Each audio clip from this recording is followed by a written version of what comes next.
Welcome to the Purple Rock Survivor podcast. We are just 1 week away from Mike winning Survivor Worlds Apart.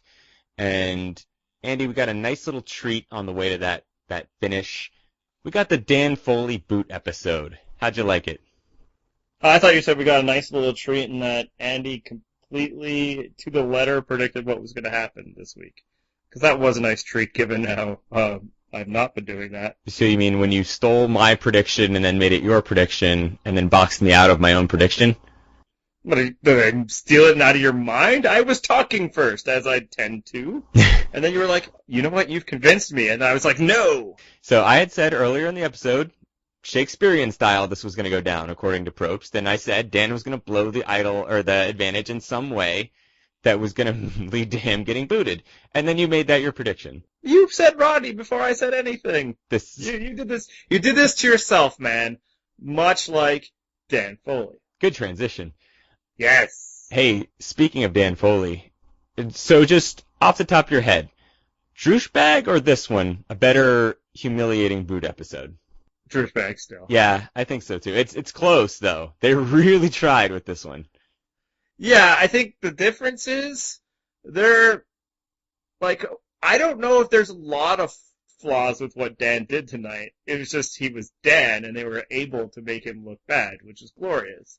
But in the end, it's like, well, voting out Carolyn isn't a bad idea, Like, we'll get into a few things that were suboptimal, but everything Drooch did was terrible. Yeah, that's true. Whereas, Foley was on the right path for being understanding. He's just awful, and it's great to make him look that way. So yeah, we got the, goofy confessionals from Dan and things that would make him look like a total idiot, but it wasn't quite, he didn't orchestrate his own demise quite in the same way that Drew did. No, he's not throwing challenges. He's not talking about a strategy 2 feet away from the victim, that sort of thing. Yeah. But, wow, was the Schadenfreude delicious last night. I'm still full. Yeah, I said, I think several times over the course of this season that they've been throwing the clown shoes on Dan. This time they went full clown face paint, put the red rubber nose on him, the wig, everything. They decked him out for tonight. Well, it was the climax, right? This is the story they were building the whole time, and it's we're going all out this time, and it's possible climax was literal in a few cases. When editing, because you may think you hate Dan Foley, you being you, John, you being our listeners, but I promise you, you do not hate Dan Foley like the editors of Survivor hate Dan Foley. Yeah, and they basically, it was one step short of him being the badass manipulator of the game. He's giving quotes to Mike, I don't need saving. Mike's gonna save me? The arrogance of this guy. Just the audacity. The audacity. He's so offended that Mike would offer to help him. And then, we got some Dan Foley greatest hits of him just completely ignoring the input of, a female ally. When Sierra is bringing up the reward challenge, it's fixin'? He's no, not enough letters. Because clearly it was shanked. Right. The superfan knows that Jeff Probst says shanked all the time. Oh, sorry. Come on in, guys. Let's shanked. Shank got a chance at winning. I can't even actually figure out what shanked is supposed to be, but we'll work on it because we will be using that word for years to come. And we're bagging on him. Admittedly, it's not like they were guessing that was a word, but it is still pretty funny, just given Dan's previous challenge ineptitude, that was sitting there as if it were going to be a word they played. Yeah. He didn't say, Jeff, I solved it. Yeah. That was the other time. Right. Again, this is the greatest hits package. We got to hit off everything we can because this is the last of Dan. Yeah, it was fantastic. Because the other part of it is there was no real time to the entire episode where I was fearful for Mike. Both because, again, we've already decided he's winning. It's fait accompli. But also because the way the episode was edited, because you get, schmucks like Dan and others saying, well, of course we have to get rid of Mike. The only thing that's going to happen is we're going to get rid of Mike. It's like, okay, so Mike's not going anywhere. Like, you don't build an episode of, 10 different, clips of somebody saying, we're getting rid of Mike, and then, oh, look at that, they're going to get rid of Mike. So I was never worried, so I really got to enjoy what they were doing to Dan. Yeah, and it became clear. And I almost tweeted out, hey, it's the Dan Boot episode. Just you learned your lesson! I know. Just out of habit. But then I was like, no. I mean, I actually did figure, like, oh yeah, this is it. It was very clear within, like, the first, I think, 15 minutes of the show that that's what we were getting. But I was like, I'll just sit back and enjoy this one. Yeah, I mean, he led off the episode talking in another classic bully confessional. Now, I think Carolyn ended the cold open, so I was kind of like, those are our contenders for tonight. But then, yeah, as it built up, as he's doing the immunity challenge, the editors make sure to throw in him saying, I suck at life. And they throw it on the screen, just in case you didn't quite hear what he said. Yeah. Hey, no, that was just a shout out to Survivor China. That's all it was. That was a callback there. Well, I think he's also, like, insulted himself in other, maybe only in bonus videos, before that, but. Yeah, no, there's no love lost between them. Because here's the thing: if you think the TV editors shone a negative light on Dan Foley, you need to watch his podcast. Oh my God! I want you to just do the bonus video watch post that you do, and just put that one in there. Put it in there 5 times if you need to.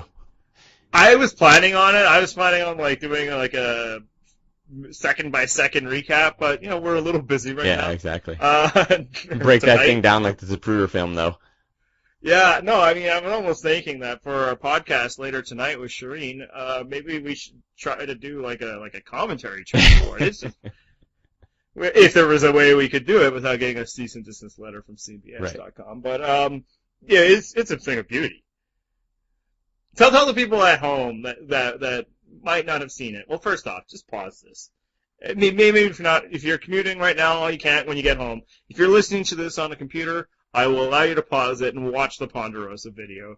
Because, wow, everything they put in there was magical. Yeah, let's hit on some highlights, though, because I think they seal the deal at the end. I'm going to go ahead and give away the climax, if you will.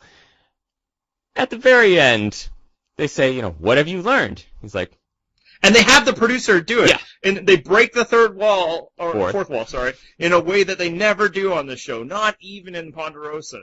In Ponderosa you get just a little bit in that they will sometimes show the producer in the room because they don't edit them quite as tight. They're more interested in getting the shot than necessarily eliminating the people. And obviously they show the medical staff at the beginning. So it is the one place where you're at least aware of non-Probstian entities out there, but they never, in the talking head segment, show the question. But this time they did. Continue. Yeah, so his comment at the end of that video, the producer asks him, what have you learned from this experience? And he said, or what have you learned about yourself from this experience? And he says, nothing. I haven't learned a thing about myself. And it's pretty clear that that's very, very true. And that is still true to this day. And then, yes, he's like, I like to think of myself as a very self-aware person. Yeah, that's the clincher when he says, I'm a very self-aware person at the end. Yeah, and I mean, I guess bravo to the producers for not throwing in, like, a musical note of, like, whoop, whoop, whoop, whoop, or something like that. So that's how it ended. But even the beginning, like, as he's walking away from tribal council, he's like, talking about how heroic he was, and maybe I should have played the game a little more mean. Yeah, I love that he calls himself a hero. I mean, we've speculated this whole season that in his own mind, he's always the hero, and he just he made it explicit there. And then, he gets to the weigh-in station, and he tries to hit on the lady physician there. How does that go for him, Andy? Clearly, despite what his Twitter handle might suggest, chicks don't dig him. Oh, swing and a miss. She's kind of like, yeah, no, thank you. Yeah, the polite brush off. Yes. And then he gets to Ponderosa, and, people, they're doing this thing, like, welcome, they give him the pipe cleaner thing, that they've, crown that they've given to everybody. Shireen even hugs him, but Haley's just like, no, I'm good. Oh, yeah, the brush off. He's like going in for the leg. He's like, and she's just like, she backs up a little bit. She's like, maybe not. No, she gives a little bit of a squint and kind of the one hand thing, like, no, I'm all right. Yeah. So that was fantastic. And then just, everything he said was just talking about basically juxtaposed everything that was shown in a way that you knew it was just their last FU to Dan. And I wonder, so obviously the producers hate him. Probst never let him get away with stuff. I wonder if casting also hated Dan, and it was just 15 years of wearing them down, and it's fine, whatever. We're going to put this guy on and watch what we do. Well, the rumor is that that's the reason they basically put Artis on, was that he was so terrible in every, casting thing that he went to. They were like, you know what? Fine. We'll put him on the show. Watch this disaster in action. Yeah, that was a rumor started by Penner, but and I just wonder, it's maybe everybody hates Dan. Well, Dan doesn't hate Dan. No, Dan loves Dan, and Dan was still fighting the good fight for the Dan-ness, because he has continued this in his post-game interviews. And, now that we know he loses, and, loses in fairly spectacular fashion, all of this is just fun now. So the big question that everybody's been asking today or discussing today, I guess I should say, is did Dan's playing of his advantage spook Carolyn into playing her idol? As much as I want to say yes, because it's a much funnier thing to have happened, that he clearly did orchestrate his own demise with that advantage, I think Carolyn was probably going to play it anyway. However, I'm betting she was 98% to play it. And then Dan says, I'm going to play my advantage. And she's like, okay, 100% clinched. And just to clarify to Mike, 100% certainty is the absolute maximum. I don't believe you. I would say that I don't think we can totally pin that on him yet, anyway. It hopefully will be a question they get to when Carolyn gets an exit interview. If Carolyn gets an exit interview, we'll talk about that in a minute. But it certainly didn't hurt. It could have been she was ready to play, maybe, but she could have still been on the fence. I think the one telltale sign is she did vote for Dan. No, that's not a telltale sign at all. Voting for Dan in her mind was the plan for everybody. Right. So Dan doing that certainly could have spooked her. Did he totally screw it up? Yes, because if there's very little reason to throw 2 votes onto Carolyn unless you're convinced that somebody had flipped and it was going to end up 3-3, which maybe he did, but the proper move is probably to throw 2 votes at Sierra, just in case. It would blow it up for him a little bit going forward, but, it's sort of like Tyler, when Tyler put 2 votes onto Dan, it was like, hey, you know what, I was saving myself. Dan would have to use the same exact excuse. Maybe he didn't want to look like the hypocrite that Tyler looked like, especially because Tyler went out the next episode. Right. But at the same time, if you're really trying to save your butt here, and he clearly did need to, you play the 2 votes on Sierra, that way if it does end up like it did, it would have ended up a 2-2 tie, and then, we go back for a revote, it's probably 2-2 again, and then if they go to drawing rocks, you're safe.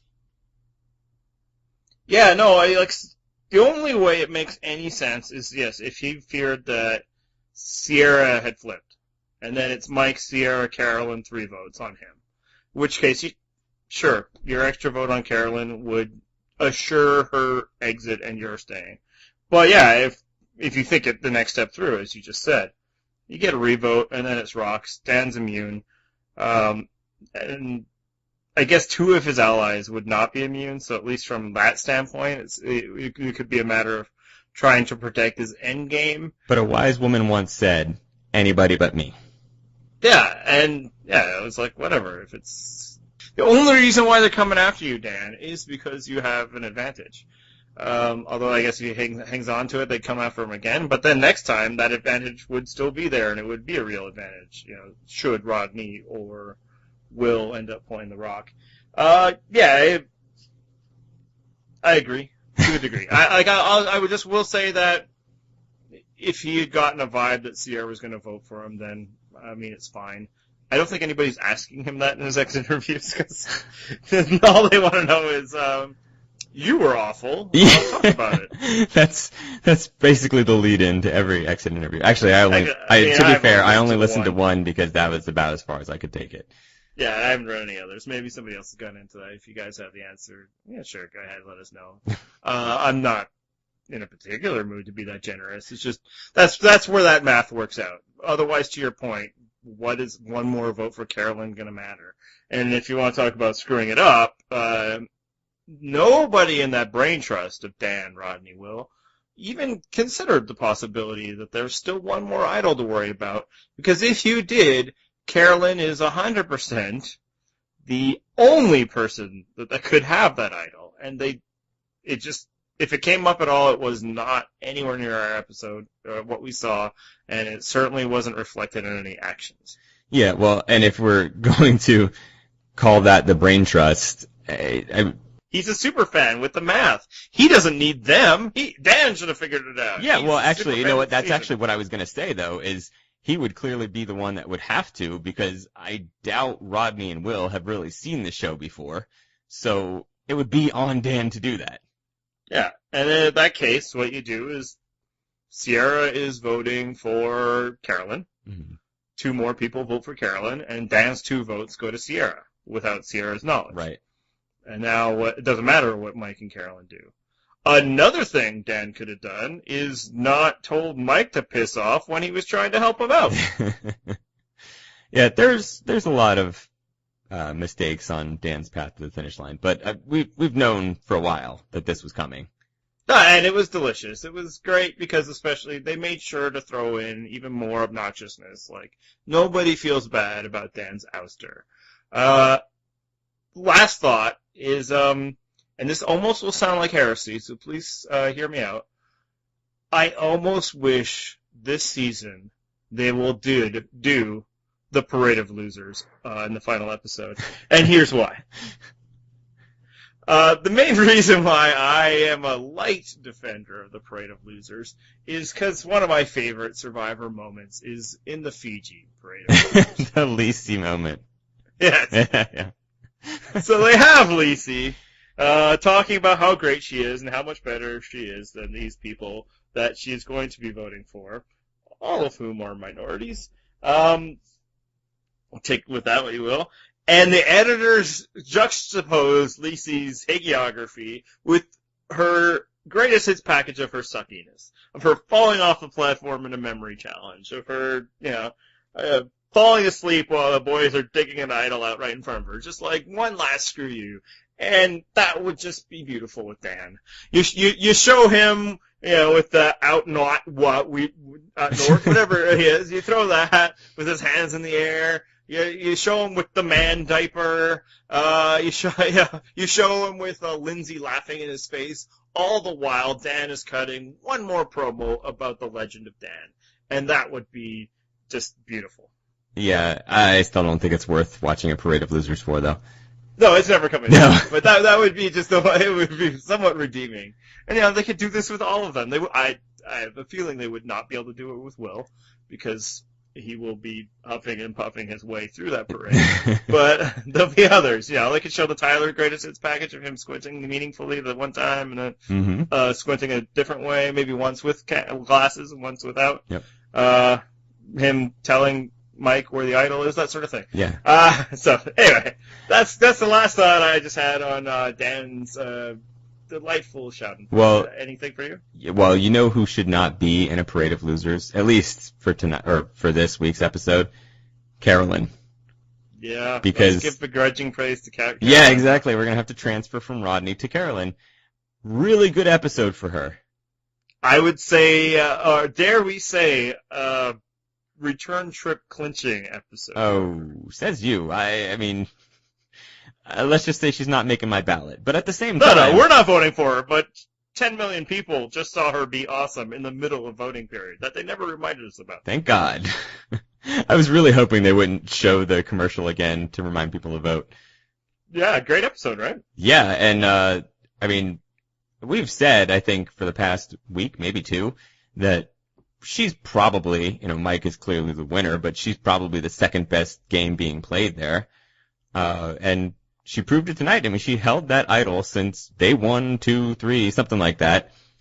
A month later, pulls it out and plays it successfully. Pretty damn good play. Yeah, precisely when she needed to.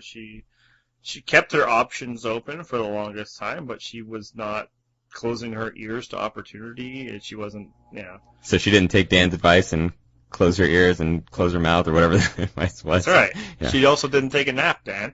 But yeah, like even before that, like her interactions with Mike, that's smart.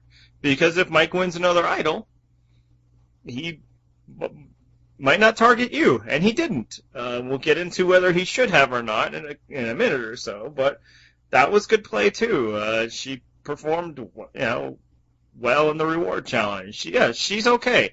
And what makes people, if people are asking the next question, well, do you guys feel a little worried about that and your assessment of her chances to win? No, because what tonight proved only helped prove our argument. The show has not edited Carolyn out to be a very likable figure. Some people have argued, well, maybe they're doing the best they can with what they got, but I think what you saw this week, you saw it a bit last week, I've seen it in bonus videos, is she does possess some level of joy in her life, even if it's just over her own success. And we've actually seen 2 straight weeks of Carolyn smiling, which is almost jarring. Yeah, and that little happy dance she does, not, the hashtag happy dance, she gets excited, yeah, she's done that before in bonus videos. The show never showed it to us until she allied with Mike. She gets the Mike stamp of approval, and now she gets to be nice again. You know why? She gets the bask in that halo. Because Mike is the winner of the season. Yes. But, she was great tonight. If it were a different season, so here's the thought, and this is a discussion I had. If the no-callers had targeted Mike instead of Kelly at the swap, or not, at the merge, this season would be god-awful, and we would be currently cheering for Carolyn. Oh, yeah. Think on that. Yeah. That's what we'd be down to. Although, they might have Like Carolyn wouldn't have been as terrible, though, right? They wouldn't have edited her that way, which is the point of what we get at with these, edit discussions. Yeah. So, in your opinion, was Mike right to go after Dan instead of Carolyn? I mean, in my opinion, he should take any and every ally he can get at this point, and I think he really did believe that Carolyn was on his side, and that was proven. I think probably it might have just been better to vote out Carolyn. I think, we're talking at margins. There was 2 positives that came out of this from Mike. Because the ally thing, I mean, Carolyn has said it, and she's right to say it. It's like, yeah, sure, I'll work with Mike as long as he's immune, right? Like, I don't think he's ever going to eliminate from the equation that he needs to win all these immunities. It's worth a shot, though. It's definitely worth a shot. But the positives that came out of this episode is Carolyn's idol and Dan's advantage are now gone before Final 5. Yes. Then that's great for Mike on his way to the win. Yeah, and perhaps without working with Carolyn, Dan doesn't lose his advantage. But I think he could have stirred enough just bad feelings or worry that could have happened and still voted out Carolyn. Because she would have taken her idol with her if she had gotten blindsided. Yes, she would have. Now, the other way of looking at it, and this is just more luck, is maybe Carolyn was always going to play the idol, so it's probably a good thing that Mike has a good relationship with her. Now they can at least information share. But I still kind of think next week it's just whoever doesn't win at Final 5 is gone. So I don't know if there's a big advantage there, and to make Mike's path easier, it would be easier if Carolyn was not competing against him in that challenge. So I would say marginally, it probably would have just been better to vote out Carolyn, although I'm sure it was a lot more satisfying to vote out Dan. And we clearly know that we can figure out the end result, so I guess it doesn't hurt him anyway. But I think just, again, if this were real time, yeah, it would probably make more sense to vote out Carolyn. One last thing, though, and it's a thought I just had now that I'm almost arguing against myself. He probably just bought Carolyn's jury vote, though, right? I think he probably gets it anyway, just because of who he's going to end up going against. But Yeah. But until now, she might have had some lingering affection for Rodney, right? Could be. Maybe some resistance for Mike, because she'd never had a relationship with Mike until she went on that reward. So, yeah, that's something. How much of something it is, I don't know. If it's worth having somebody else having basically the only person who could beat him in an immunity challenge, like, those other 4 losers aren't doing it. Yeah. I can't think of a challenge in which Dan, Sierra, Rodney, or Will beat him, unless it's just something just so predicated on random. Nap taking, maybe. Yeah, or I guess a dish stacking challenge and the win goes some way or something, right? But one thing Mike really did well, whether, you think interacting with Carolyn or not was worth it, how awesome was that when he just popped into frame while she was talking to Sierra? Like a horror film, just, where'd you come from? Yeah, I loved it. It was, just kind of par for the course for the episode, just funny stuff happening. And I think it might just show one of Mike's strengths that's kind of otherwise difficult to show. That he's a ninja? He's good at hiding and overhearing things, right? I mean, he saw what was going on with Tyler and Joe. He somehow heard the discussion with Rodney, Tyler, and all that. Whether it was us we were seen or not, shown or not, in question. But he got that information. So somehow the largest man is able to just kind of sneak in the shadows and pop up when you don't expect it. Hashtag ninja stealth mode. All right. Let's move to some predictions because we have another podcast to record after this, and we got to get through this thing. So let's do, obviously, we know who our prediction is to win this season. It hasn't changed in weeks. It's so freaking obvious. But let's figure out how he's getting there. Who's going out 5th and 4th? So I think, the obvious thing is Carolyn and Mike are the big targets, and I don't know why the other 3 people would move off of there. I don't believe we're going to get a last-minute hidden immunity idol. So whoever loses that challenge goes. Since we think Mike is winning, that means Carolyn's gone at 5th. What do you think? I actually... Yeah, I mean, I was leaning there. I was trying to figure out some way that Mike and Carolyn both end up in the final 3. I mean, clearly Mike wins, so he's not going to be the one without immunity. So, yeah, I'll agree. Carolyn's going home 5th. All right. Yeah, because it's just like Sierra's not budging from her plan here, which... Yeah, I mean, and to her credit, she shouldn't. At this point, she shouldn't. I think she's still drawing dead anyway. I suppose in alternate universe that Carolyn and Mike are 5th and 4th. She has a shot, but I don't even think she's a cinch then. But that is her best chance, though.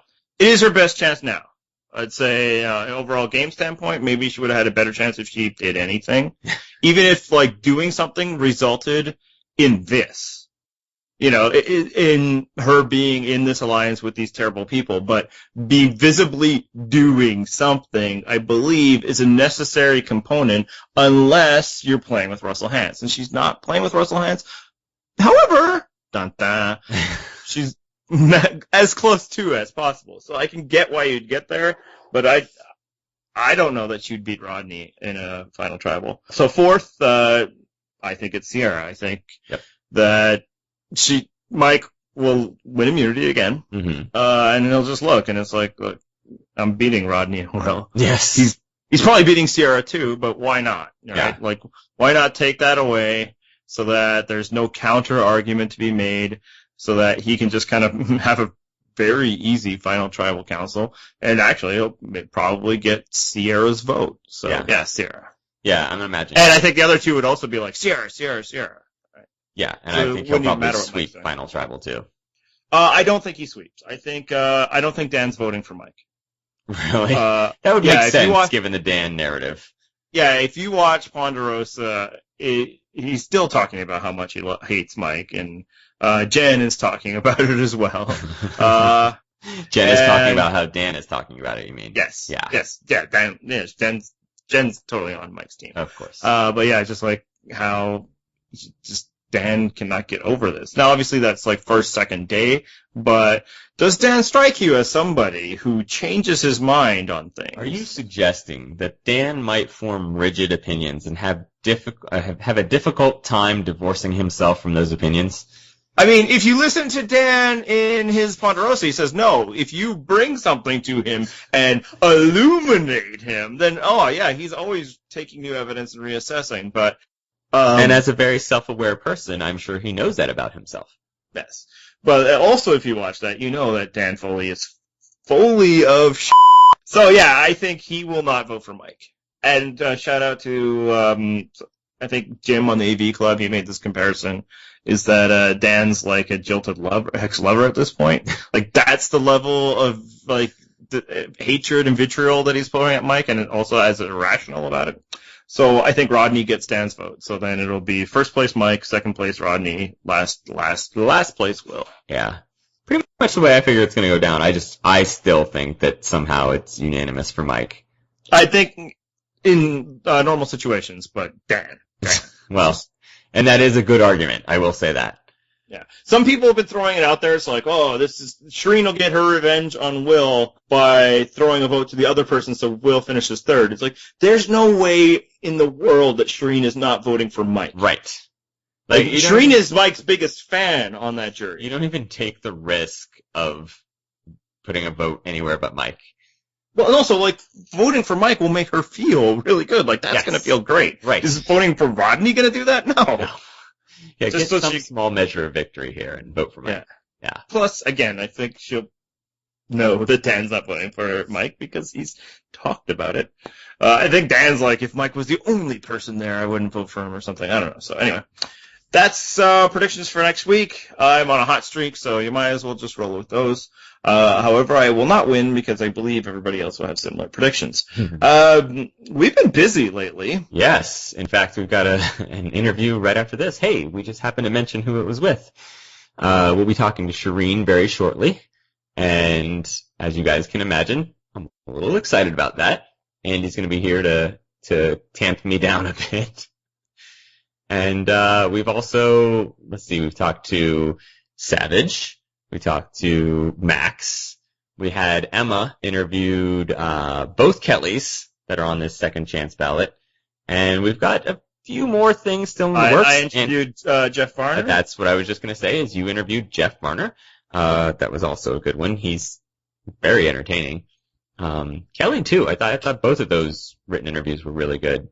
I don't really have to clarify which Kelly I'm talking about here, if you've read them.